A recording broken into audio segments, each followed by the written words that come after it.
ओम श्री परमात्मने नमः। मैं प्रोफेसर हरिहृदय अवस्थी अपने परम पूज्य गुरु जी प्रोफेसर पंडित भगवत शरण शुक्ल, वेद मूर्ति, तपोनिष्ठ, गीता, उपनिषद, पुराण और धर्मशास्त्र के विशेषज्ञ के साथ में आप सभी का अवस्थी आयुर्वेद एनाटमी योग एंड स्पिरिचुअलिटी चैनल पर हार्दिक स्वागत करता हूँ। हम लोग गीता के 13वें अध्याय में हैं।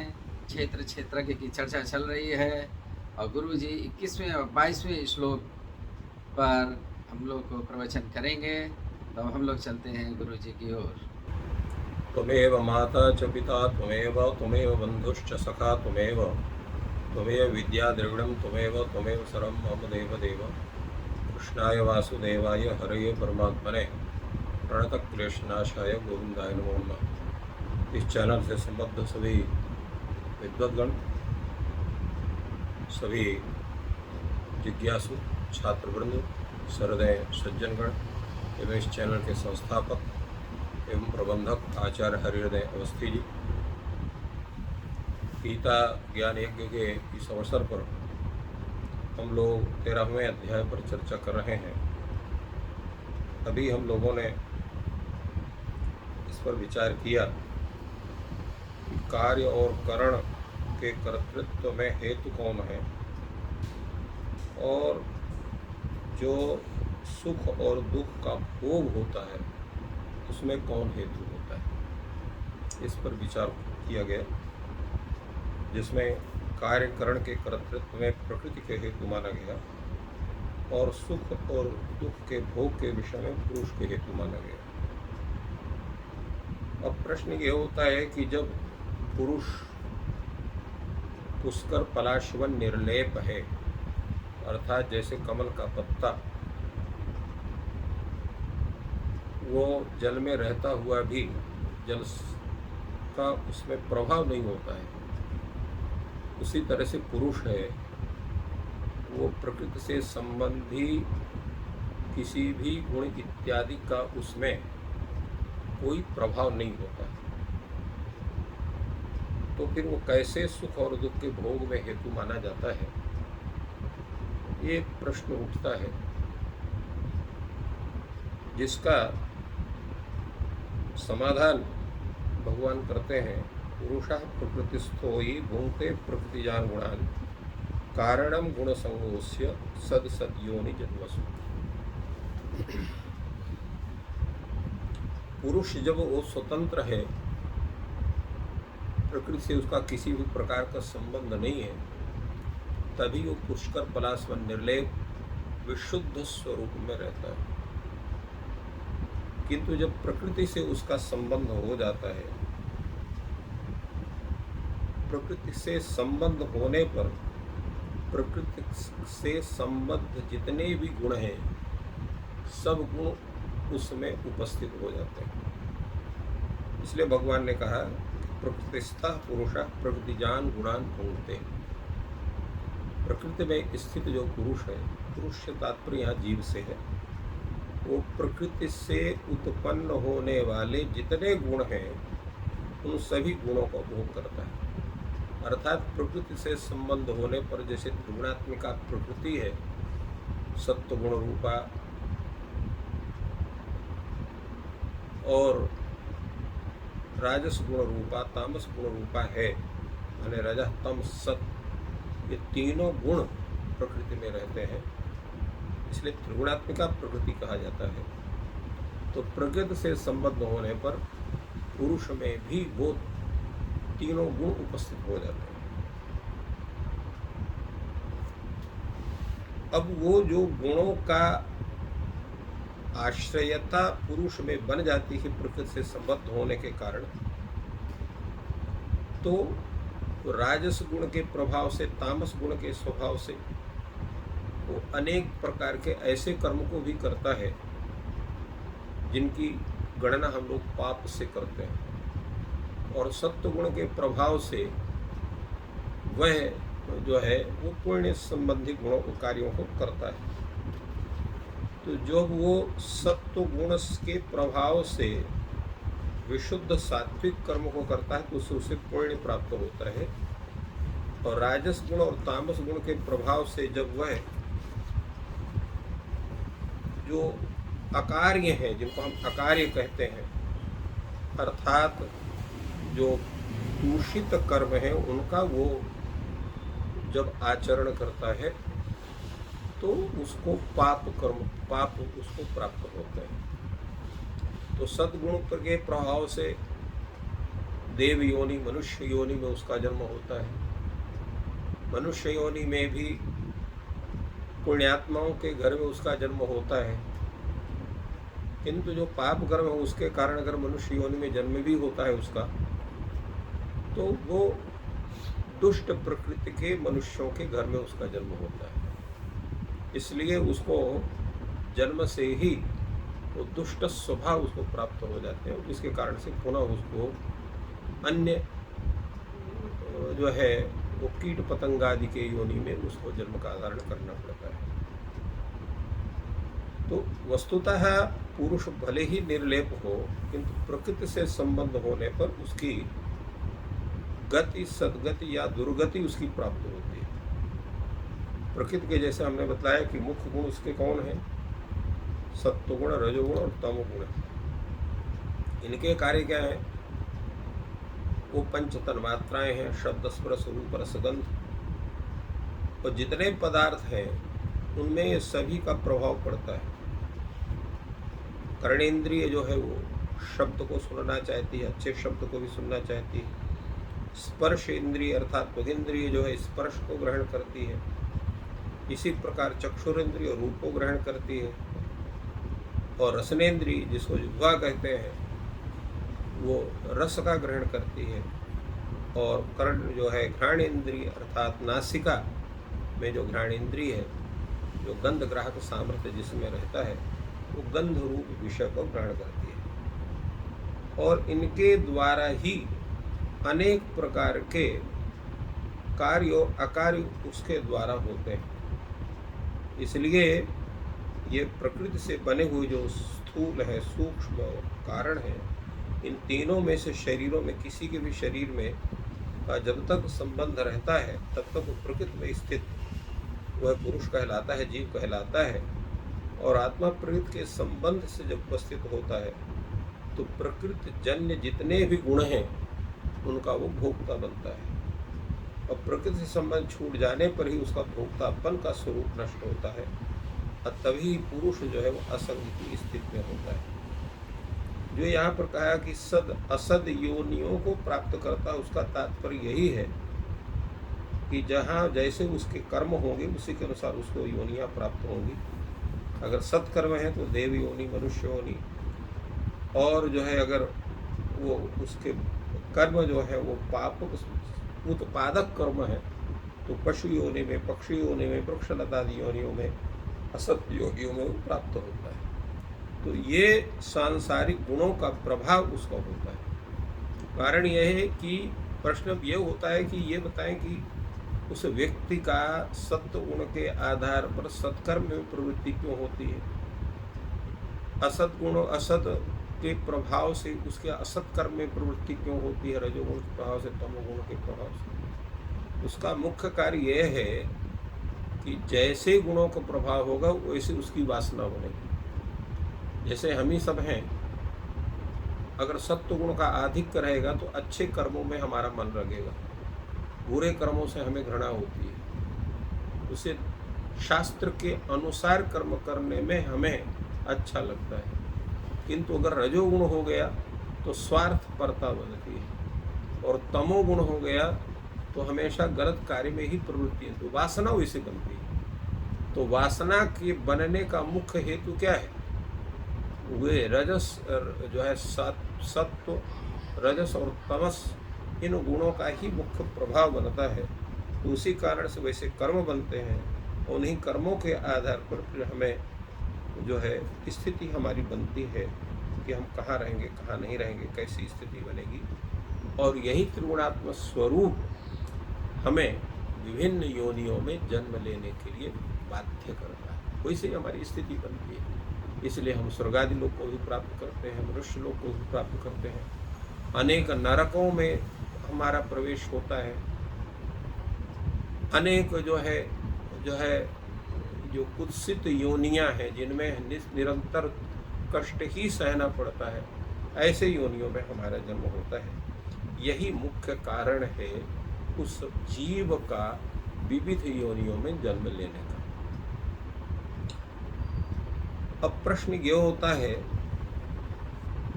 कि पुरुष शब्द से जब हम जीवात्मा और परमात्मा दोनों को ग्रहण करते हैं तो क्या परमात्मा को भी ये सद असद योनियों की संप्राप्ति होती है? क्या वो भी गुणों के प्रभाव से सत्कर्म और अपकर्म में प्रवृत्त होता है? कैसी उसकी स्थिति बनती है? ये भी एक प्रश्न बनता है। उस प्रश्न के उत्तर में भगवान श्री कृष्ण कहते हैं कि पुरुष भी दो हैं, एक सामान्य पुरुष, एक पर पुरुष। जो पर पुरुष है यद्यपि वो भी देह में रहता है, किंतु वो किस रूप में है? वो दृष्टा के रूप में है।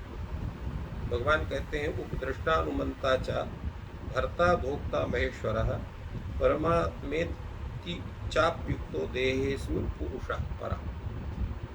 वह इस देह में पर पुरुष अर्थात परमात्मा के रूप में, उपदृष्टा के रूप में, अनुमंता के रूप में होता है। और वो कैसा है?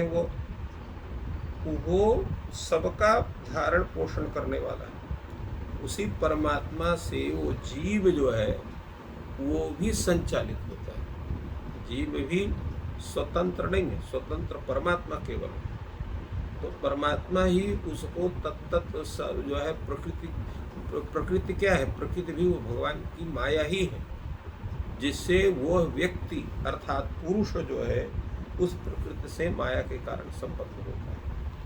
और वह जो परमात्मा है तो वो पूर्ण रूप से निर्लेप है। निर्लेप का तात्पर्य क्या है? प्रकृति से संबद्ध नहीं होता है, इसलिए वो पुरुषः परः कहा गया, परम पुरुष कहा गया। इसीलिए इसको पुरुषोत्तम भी कहते हैं। तो पुरुषेषु पुरुषाणाम उत्तम या पुरुषेषु उत्तम, पुरुषों में उत्तम है। उत्तमता क्या है? प्रकृत्या संबद्धत्व, प्रकृति से जिसका संबंध कथमपि न होना। प्रकृति भी उसकी वशवर्तिनी है, प्रकृति भी उससे दूर रहते हुए उसके निर्देश का पालन करती है। इसलिए भगवान कहते हैं कि जो वह इस देह में जो वह परमात्मा है, जब प्रत्येक देह में, इसलिए कहते हैं परमात्मा जो है कण कण में व्याप्त है, प्रत्येक जीव में। तो वो सभी देहों में वो परमात्मा भी बैठा हुआ है, किंतु किस रूप में है? वो उपदृष्टा के रूप में है, क्योंकि सबका साक्षी है। और कैसा है? वो अनुमंता है, वही अनुमति देता है, वही संप्रेरित करता है उसके गुणों के आधार पर, और वो सबका भरण पोषण भी करता है। जैसे कई बार कहा गया है प्रत्येक व्यक्ति के जन्म से लेकर मरण तक संपूर्ण व्यवस्था परमात्मा करता है। और वो भोक्ता भी है। वो किसका भोग करता है? जो वो प्रकृति से संबद्ध नहीं है तो भोक्ता कैसे होता? किस रूप में भोक्ता बनता है? तो वो जो परब्रह्म परमात्मा है वह उपदृष्टा और अंतर्यामी के रूप में उपस्थित तो रहता है और मनता तो रहता है, भरण पोषण भी करता है, किंतु वह जो है वह ईश्वर सभी का नियामक होकर के रहता है। इसलिए वह प्रकृति से संबद्ध न होकर के प्रकृति का भी वो नियामक, तो प्रकृति के नियामक होने से, उपदृष्टा होने से, भर्ता होने से, भोक्ता होने से वह परम पुरुष है, अर्थात तो सामान्य जो जीव है उनसे उत्तम है। इसलिए उसको पुरुषोत्तम भी कहा जाता है, परब्रह्म भी कहा जाता है, परमात्मा भी कहा जाता है, महेश्वर भी कहा जाता है। इसलिए उसके ये नाम रखे गए हैं कि वो व्यक्ति को ये ज्ञान होना चाहिए कि वो सामान्य जीव नहीं है, वो परब्रह्म परमात्मा है, वो परम आत्मा। इसलिए आत्मा और परम आत्मा, परमात्मा ना श्रेष्ठ आत्मा। श्रेष्ठता क्या है? एक है प्रकृति के वश में होकर के अनेक प्रकार के कर्म अकर्म का विधान करता है, और एक प्रकृति का स्वयं नियामक बनता है, उसी के माध्यम से संसार की स्थिति बनती है। इसी तरह से वेद भी कहते हैं कि वह जो परमात्मा है उसी की इच्छा से ये संपूर्ण सृष्टि की प्रक्रिया चलती है। तो उसमें आया हुआ है तो सदग्रे आसीत, सदहिता जो है परब्रह्म सतरूप में वो विद्यमान रहता है। सह अकामयत, वो कामना करता है, एको हम बहुश्याम, मैं अकेला हूँ, मुझको बहुत रूप में होना चाहिए। तस्मात् आकाशात् सम्भूता, आकाशात् वायु, वायुरग्नि, अग्नेः आपः, अद्भ्यात् पृथ्वी, पृथिव्यो अन्नम, अन्यभ्यो ओषधयः। इस रूप से उस संपूर्ण सृष्टि की प्रक्रिया का उपनिषद हैं, वेद हैं, उसका बखान करते हैं। तो ये परमात्मा जो है वो सर्वभूत है। इसलिए ये जानना आवश्यक है कि हमारे शरीर में दो आत्मा है, एक जीवात्मा, एक परमात्मा। जीवात्मा जो है प्रकृति के प्रभाव से त्रिगुणात्मा होकर के सत असत कार्यों का वो विधान करता है। इसलिए प्रत्येक योनियों में उसका भ्रमण होता है अपने कर्मों के आधार पर। और जो वो परमात्मा है वो उपदृष्टा को कर्मसाक्षी के रूप में उपस्थित रहता है, वरण पोषण के रूप में, क्योंकि जीव स्वतः अपना वरण पोषण नहीं कर सकता है। और ना जो है, और वो जितने भी प्रकृति से संबद्ध जितने भी कार्य अकार्य हैं उनका भोक्ता तो जीव होता है, किंतु जीव के कर्म विधान में उनको क्रियान्वयन में भोक्ता के रूप में परमात्मा भी होता है। तो इस तरह से उस परम परमात्मा के विषय में भगवान श्री कृष्ण ने ज्ञान कराया। अब एक प्रश्न यह होता है कि वह जो परमात्मा है जब शरीर में स्थित है, जीव के साथ स्थित है, तो फिर उसको गुणों का प्रभाव क्यों नहीं होता है? वो जन्मादि उसके क्यों नहीं होते हैं? ये प्रश्न उपस्थित होता है। उसका भी समाधान भगवान करते हैं, या एवं वेत्ति पुरुषम प्रकृतिम च गुणैः सह सर्वथा वर्तमानोऽपि न स भूयो भी जायते। तात्पर्य क्या है कि जीव के स्वरूप को भी समझना है, उस परब्रह्म परमात्मा के भी स्वरूप को समझना है। तो जब हम उस परमात्मा के उस दिव्य स्वरूप का ज्ञान कर लेते हैं, प्रकृति के स्वरूप को ज्ञान कर लेते हैं, और वो जो त्रिगुण हैं सत्व रज तम, जब उनके स्वरूप का हम ज्ञान कर लेते हैं, तो फिर हम ये समझ जाते हैं कि ये जो परमात्मा है वही सब कुछ है, और ये जो संपूर्ण ये गुण हैं, अनेक प्रकार के विषय हैं, एकादश इंद्रियों के जो विषय हैं, मन की जो स्थिति है, अंतःकरण की जो स्थिति है, वह स्थिति जो है, तो वह स्थिति कैसे सिद्ध हो, कैसे क्या उसका हो, उसकी जानकारी करने के लिए जब हम प्रयास करते हैं, वो जानकारी जब हमें होती है, तो ऐसी अवस्था में उस परमात्मा का हमें ज्ञान होता है। और जब हम उस परमात्मा का ज्ञान कर लेते हैं तो प्रकृति के स्वरूप का भी हमें ज्ञान हो जाता है, और प्रकृति के स्वरूप में ज्ञान होने पर प्रकृति का जो संबंध है वो हमसे छूटता है। इसलिए भगवान का सर्वथा वर्तमानोऽपि न स भूयो भी जायते। इसलिए वो पुरुष जीव रूप में उपस्थित रहता हुआ भी परमात्मा का स्वरूप का जब ज्ञान वो कर लेता है तो पुनः उसको कर्म का बंधन प्राप्त नहीं होता है। तो तात्पर्य यही है कि हम अपने जीव का स्वरूप को ज्ञान करें, उस परमात्मा के स्वरूप को ज्ञान करें, और तब इसके बाद सत असत कर्म का जो स्वरूप है, उसका जो चक्र है, उस चक्र को उस परमात्मा में हम समर्पित करके, और अपने जीवन को, अपने स्वरूप को, अपने सब कुछ को उस परमात्मा में समर्पित करके हम जब केवल परब्रह्म परमात्मा के स्वरूप में ही हमारी स्थिति बनती है, तो ये प्रकृति के जितने भी गुण हैं, जितने उसके कर्म हैं, वो हमारे बाधक नहीं बनते। इस प्रकार गुरु जी ने